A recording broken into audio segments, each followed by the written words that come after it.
नमस्कार, आप देख रहे हैं स्टार न्यूज रोहतक। मैं हूं प्रकाश चंद। आज हम बात करते हैं बिहार में हुए विधानसभा चुनाव की। बिहार में पहली बार 67% वोटिंग हुई है। पुरुषों के मुकाबले महिलाओं का मतदान प्रतिशत 9% ज़्यादा है।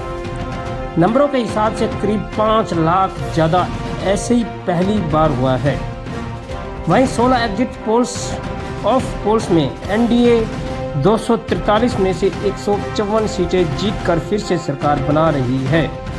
तो यहाँ पर मोदी सरकार एक बार फिर से सरकार बनाती हुई दिखाई दे रही है। बिहार के अंदर माना जा रहा है कि नीतीश सरकार की जोरदार वापसी के पीछे महिला वोटर्स हैं। तो आइए ऐसा जानते हैं ऐसे क्या फैक्ट हैं जो कि महिला वोटर्स नीतीश कुमार को एक बार फिर से बिहार में सत्ता में लाने का काम कर रही हैं। 1962 के बिहार चुनाव में महिला और पुरुषों के मतदान प्रतिशत का अंतर करीब 23% था, लेकिन अब यह तस्वीर बदल चुकी है। पिछले 3 चुनावों में यानी 2010, 2015 और 2020 में पुरुषों के मुकाबले महिलाओं का मतदान प्रतिशत ज़्यादा रहा। 2020 में राज्य की 243 में से 167 सीटों पर महिलाओं ने पुरुषों से ज़्यादा वोटिंग की है। हम बात करते हैं अब दूसरे पॉइंट की, क्योंकि चुनाव से पहले 1.21 करोड़ महिलाओं को दिए 10-10 हज़ार रुपये। स्कूली छात्राओं के लिए साइकिलिंग और यूनिफॉर्म बांटी। फिर पंचायतों में महिलाओं को 50% रिजर्वेशन दिया। घरेलू हिंसा रोकने के लिए 2016 में शराबबंदी लागू की। सरकारी नौकरियों में महिलाओं को 35% रिजर्वेशन दिया। जुलाई 2025 में इसे सिर्फ बिहार की महिलाओं के लिए आरक्षित कर दिया। अगस्त 2025 में महिला रोजगार योजना शुरू की। चुनाव से ठीक पहले 1.21 करोड़ महिलाओं के खाते में 10-10 हज़ार रुपए की पहली किस्त डाली जा चुकी है। इसके अलावा नीतीश सरकार 6 और योजनाओं के जरिए छोटी बच्चियों से लेकर बुजुर्ग महिलाओं तक डायरेक्ट कैश ट्रांसफर कर रही है।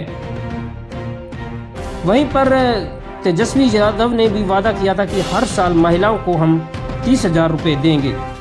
पहले फैज की वोटिंग से 2 दिन पहले तेजस्वी यादव ने ऐलान किया कि महागठबंधन सरकार बनी तो हर महिला को हम साल 14 जनवरी को हर महिला को 30 हज़ार रुपये देंगे।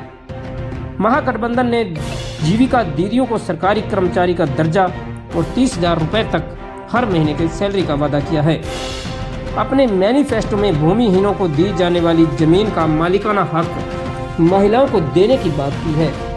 विधवा और बुजुर्गों की पेंशन को 1500 रुपये हर महीना करने और छात्राओं को स्कॉलरशिप देने की बात की है। मेडिकल इंजीनियरिंग की पढ़ाई करने वाली लड़कियों के लिए फीस माफ करने या 75% तक सब्सिडी देने का वादा किया है।